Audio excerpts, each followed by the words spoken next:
Hey there gamers, who says you need to be human to be the hero? Today I'm counting down the top 12 games where the main character is anything but your average human. Let's dive into the world of goats, dragons, and, well, things that aren't exactly human. Alright, enough chit chat. Let's get this show on the road and start our countdown. Remember folks, in these games, being human is totally overrated. It's time to embrace your inner goat, your hidden dragon, or even your secret desire to be a piece of pottery. Yes, that's a real game, and yes, it's on this list. Buckle up, Buttercup, because this ride's about to get weird.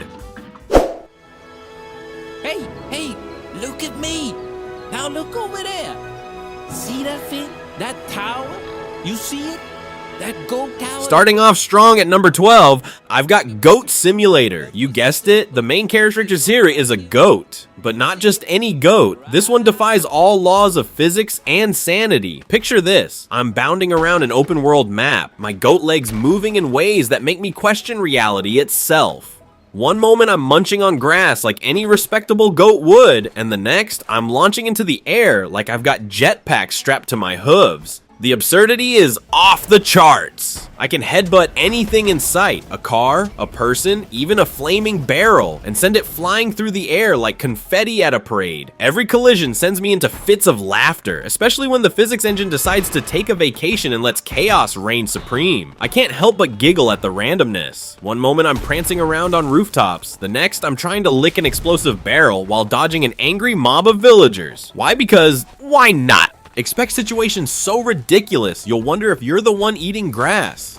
And then there's the multiplayer mode where my friends can join in on the madness. We all turn into goats, running wild in our own chaotic symphony of bleats and crashes. The screen fills with chaos as we try to outdo each other in sheer absurdity, like trying to ride my friend's goat while jumping off a ramp. Let's move from bleeding mayhem to something a bit odder.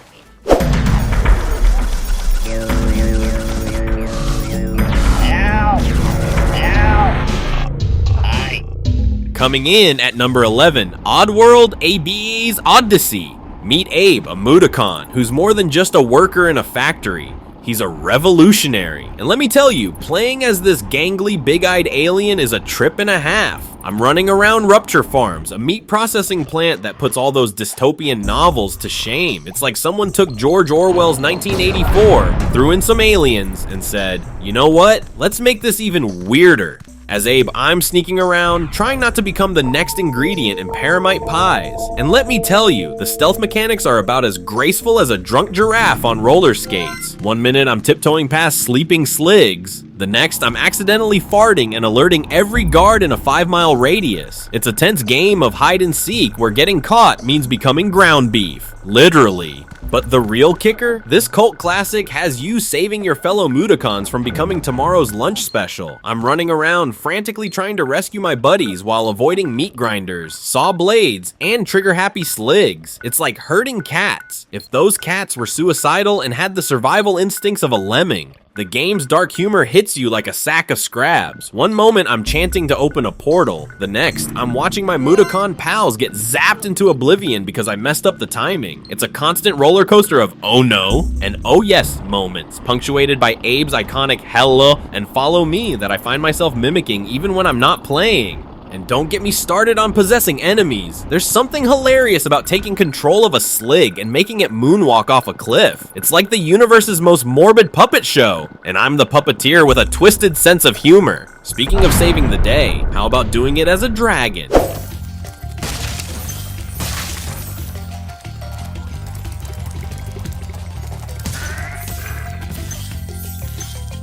Number 10 takes us to the colorful world of Spyro. I'm gliding through lush, vibrant landscapes, my tiny wings flapping with a grace that belies my size. That's right, I get to play as Spyro, a fire-breathing dragon who's as sassy as he is heroic. I land on a shimmering platform and let out a triumphant roar, well, more of a playful chirp, really, and it's all about collecting gems, headbutting enemies, and looking fabulous while doing it. With each gleaming gem I nab, it feels like I'm in some bizarre treasure hunt designed by someone who really likes shiny things, and who doesn't. My hoard grows bigger by the second. Excuse me, I mutter as I charge at a haveless creature trying to snarl on me a white head boozenge. It's sprawl even to the dizdang. This is what you get for Mezzy with Spyro. With each defeated foe, I can't help but strike a pose. A true diva of the Dragon Realm. The enemies may be grumpy, but my style is on point. And let's talk about fire breathing. With one deep breath and an exhale that would put any grill master to shame, flames burst from my mouth like it's no big deal. Who needs fireworks when you've got me? I chuckle to myself as another enemy turns into a crispy critter. From a small dragon to a game where you become the apex predator of the ocean.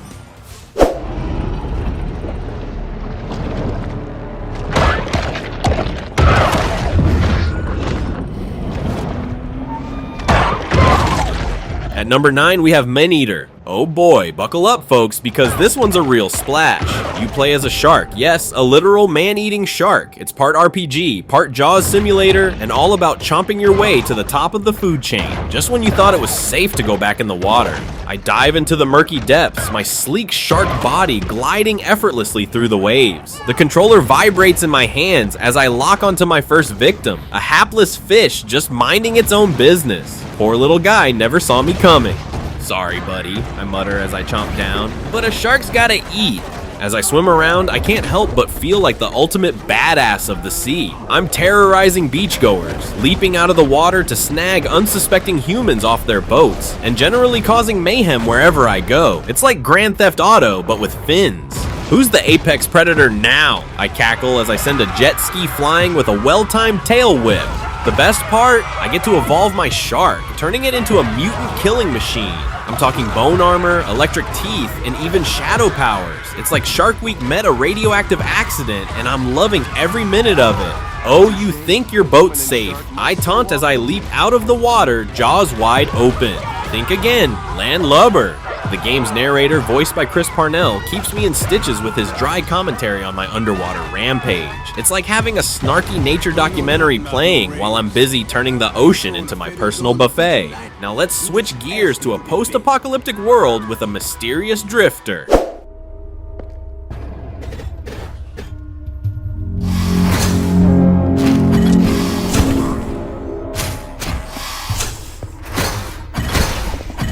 Number 8 is Hyperlight Drifter. I'm the Drifter, a silent, enigmatic figure with a sword and a mysterious illness. And let me tell you, being a silent protagonist is harder than it looks. I've got all these emotions, all these witty one-liners just bursting to get out, but nope, I've got to keep it all bottled up inside. I dash through neon-lit landscapes, my cape fluttering behind me like I'm some sort of futuristic superhero. The world around me is a visual feast, but I can't even exclaim wow or holy pixel art, Batman. Nope.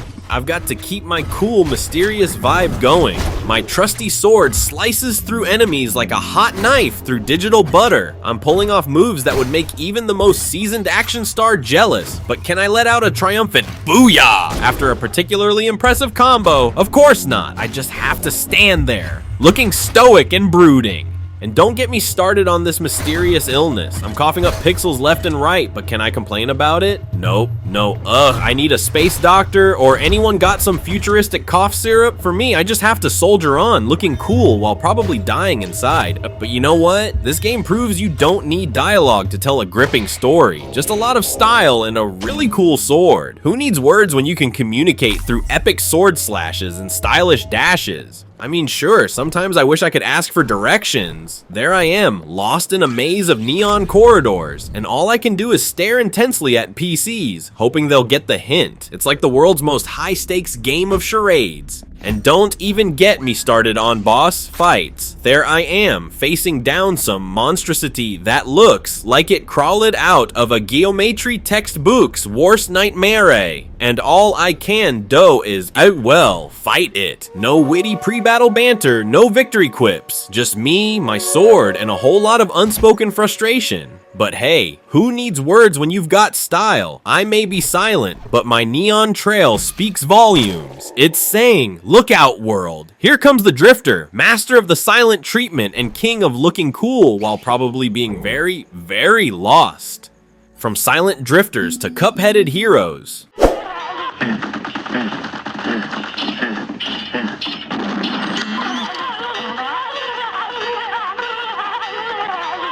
At lucky number 7, we have Cuphead. I take control of Cuphead, my ceramic head bobbing with excitement as I step into this vibrant, hand-drawn world. Alongside me is my trusty brother, Mugman, 2 living cups ready to face whatever bizarre challenges come our way. We've bitten off more than we can chew after making a deal with the devil himself, and now we're on a wild quest to reclaim our souls. No pressure, right? As I dash through the levels, I can't help but admire the stunning art style. It's like stepping into a vintage cartoon from the 1930s. Bright colors, quirky characters, and that classic jazz soundtrack that makes my heart race. But let's not kid ourselves. This game is as hard as it is beautiful. Each boss battle feels like I'm in a twisted version of dodgeball, except everyone's throwing fireballs and giant vegetables at me. Cuphead, watch out for that flying carrot, Mugman shouts, barely dodging a projectile himself. I leap to the side just in time, sending out a few shots from my finger gun weapon. The carrot shrieks as it careens past me. The exhilaration rushes through my veins. The stakes are high here. One hit and I'm back at the start of the level.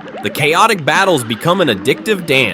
One minute I'm weaving through projectiles like a ballet dancer on caffeine, and the next I'm unleashing super moves that light up the screen like fireworks on the 4th of July. This is insane! I yell between bursts of laughter and panic as another boss transforms into a flying squid monster with an attitude problem. Just keep shooting, Mugman yells back, and try not to die this time.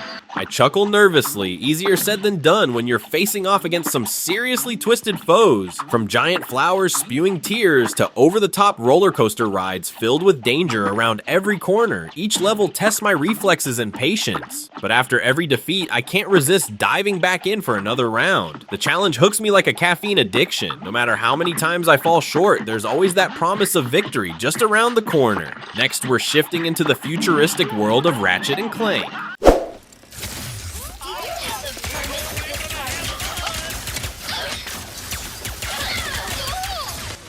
Number 6 goes to Ratchet and Clank, Rift Apart. I strap in as Ratchet, a furry lombax with a knack for adventure, and my trusty robot sidekick Clank, who's got enough charm to power a small galaxy. Together we're about to dive headfirst into a whirlwind of gadgets, dimensions, and high-flying action. It's like someone took my wildest dreams and slapped them into a game. I launch myself across the battlefield with a jetpack that feels more like an extension of my body than just a gadget. The vibrant landscapes blur past me as I maneuver between enemy fire. I spot a group of bad guys, some nasty goons with questionable hairstyles, and without hesitation I whip out my latest weapon, the Pulsar. With the press of a button, it unleashes a barrage of neon energy that sends them flying like confetti at a parade. Each weapon feels like its own mini party. The pixelizer turns enemies into adorable 8-bit versions of themselves before they disintegrate into glittering pixels. So satisfying. It's hard not to laugh every time I pull it off. One moment they're charging at me, the next they're reduced to cute little sprites bouncing around like they've just discovered their own reflection. We leap through rifts that take us from lush forests to neon-lit cities in seconds flat. Each jump leaves me breathless and craving more adventure. What's behind this next portal? What bizarre dimension awaits? And let's not forget about the insane weapons. They're not just for show, they pack a punch. Literally, one flick of my wrist and boom, explosions light up the sky while I zip around on hover boots like I'm auditioning for an intergalactic dance-off. Now let's slow things down with a poetic journey through a vast desert.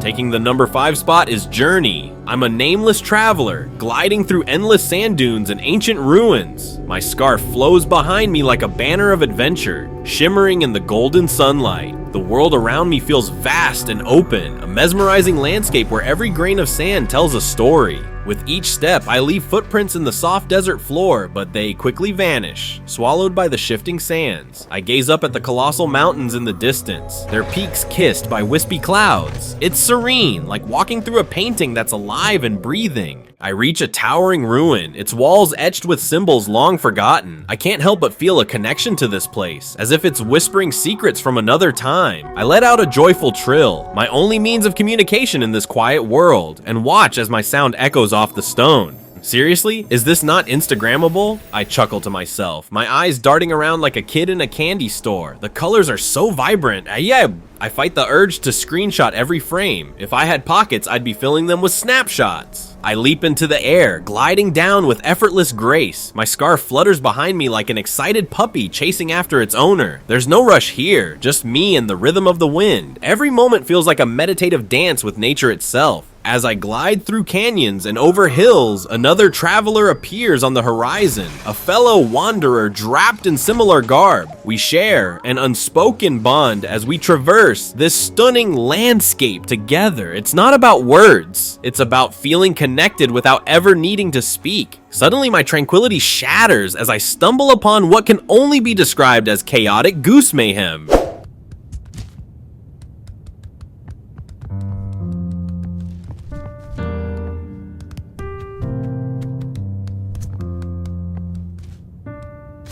At number 4, it's Untitled Goose Game. I waddle into the quaint little village, my beak poised and ready for chaos. The sun shines brightly over the cobblestone paths, but I'm here to bring a storm of feathered mischief.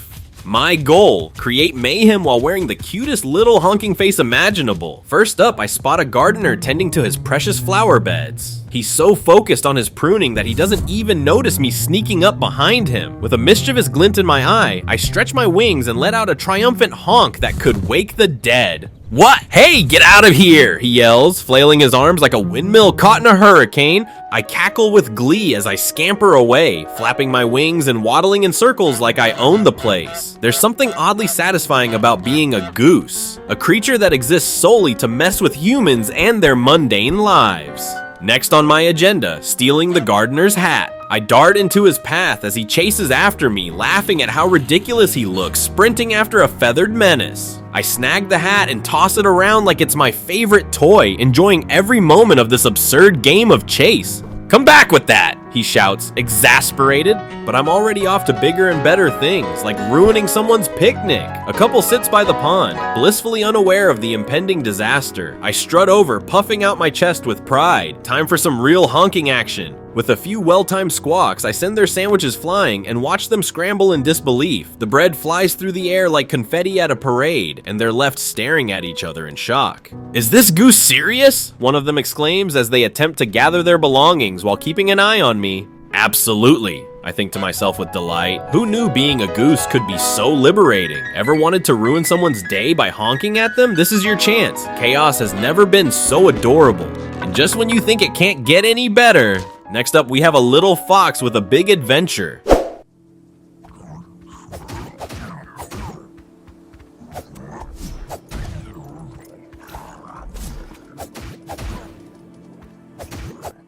Number 3 is Tunic. I step into the shoes, or should I say paws, of a tinny fox ready to explore a whimsical world that feels like it jumped straight out of a storybook. The sun filters through the leaves above, casting playful shadows on the ground as I bound forward, my heart racing with excitement. The vibrant colors pop like confetti in the air, and I can't help but feel like I'm in some kind of furry fever dream. With a little sword strapped to my back, I'm ready for adventure. It's like a Zelda, but furrier, and with more secrets than you can shake a stick at. I mean, how canoe a fox could wield a sword? My furry friend and I make quite the dynamic duo. I poke around every nook and cranny, convinced there's treasure hidden behind every bush. I come across my first enemy, a goofy-looking creature that seems more confused than threatening. It stumbles toward me with its oversized head bobbing about like it's had one too many acorn lattes. Time to show you who's boss, I declare, channeling my inner warrior as I charge forward. The battle begins, and let me tell you, this little fox has some serious moves. I swing my sword with all the grace of a ballet dancer who forgot the choreography halfway through. With each strike, the creature flails around like it's auditioning for a role in a slapstick comedy. Before long, it topples over in defeat, and I can't help but let out a triumphant yip. That's right, fear me!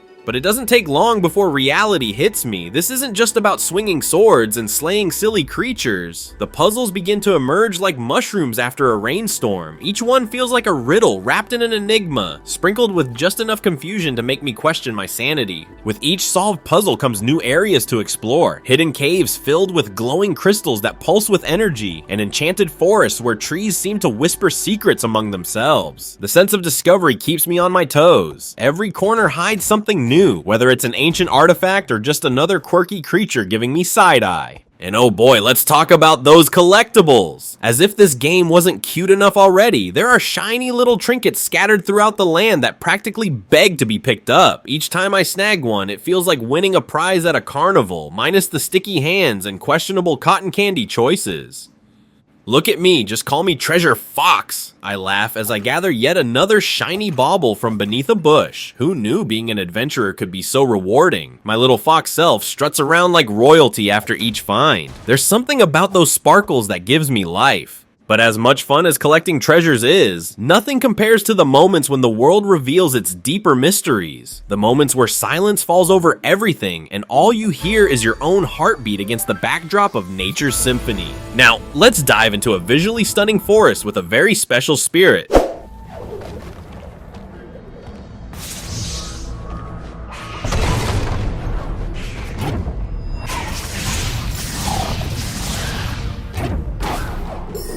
At number 2, we have Ori and the Blind Forest. I slip into the delicate paws of Ori, a small forest spirit glowing with life and determination. The moment I enter this world, vibrant colors envelop me like a warm hug. Trees tower above, their leaves shimmering with a magical light that beckons me to explore deeper. The air is thick with the scent of blooming flowers and the distant sounds of nature's symphony, making me feel alive in ways I never imagined.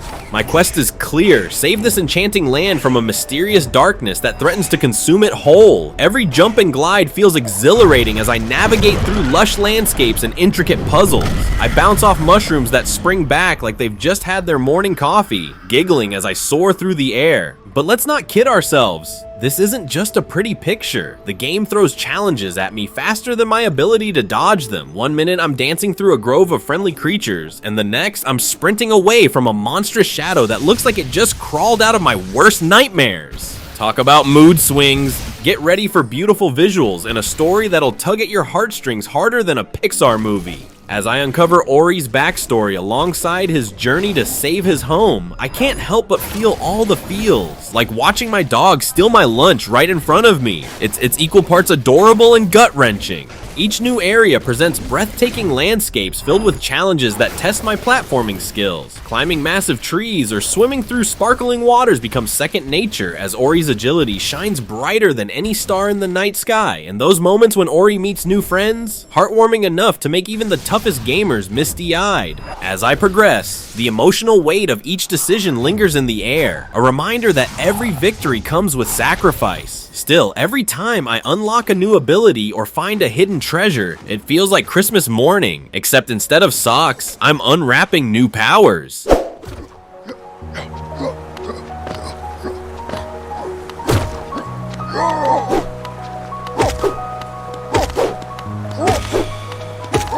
And finally, our number 1 spot goes to a bug night on an epic quest. Taking the top spot is none other than Hollow Knight. I step into the tiny spindly frame of a knight that could easily fit in my pocket, but don't let that fool you. This game is big on adventure and challenge. The moment I set foot in Hollow Nest, a sprawling kingdom filled with creepy crawly critters and twisted landscapes, I can feel the thrill surging through me. As I venture deeper into this beautifully hand-drawn world, each corner hides a new danger. I grip my nail, a glorified sword that looks like it was made for cutting cake, and prepare for whatever lies ahead. I dash forward, slicing through pesky bugs who seem to think they can take me on. Newsflash, they can't. Is this a joke? I snicker as a hulking beetle tries to charge me, only to end up with its face splattered against the wall. Maybe you should have hit the game before stepping up to a knight like me. But let's not kid ourselves. Each victory comes with its own fair share of peril. Just when I think I'm invincible, another enemy pops out of nowhere, cackling like it's auditioning for a horror movie. My heart races as I barely dodge its attack, swiping back at it with renewed determination. Exploring is where the real fun begins. Every area is teeming with secrets and lore waiting to be uncovered like a bug-infested treasure hunt. I stumble upon hidden rooms filled with ancient relics and magical abilities. It's like Christmas morning for an adventurer. One moment I'm gathering Geo, the currency of this kingdom, and the next I'm unlocking new powers that make me feel like I've just found out I'm related to royalty. Take that! I shout as I unleash a powerful spell that sends waves of energy crashing into foes. Who knew being a bug could pack such a punch? And don't get me started on the boss fights. Each encounter feels like an epic showdown straight out of an action flick, where my tiny frame dances around attacks while delivering sweet revenge.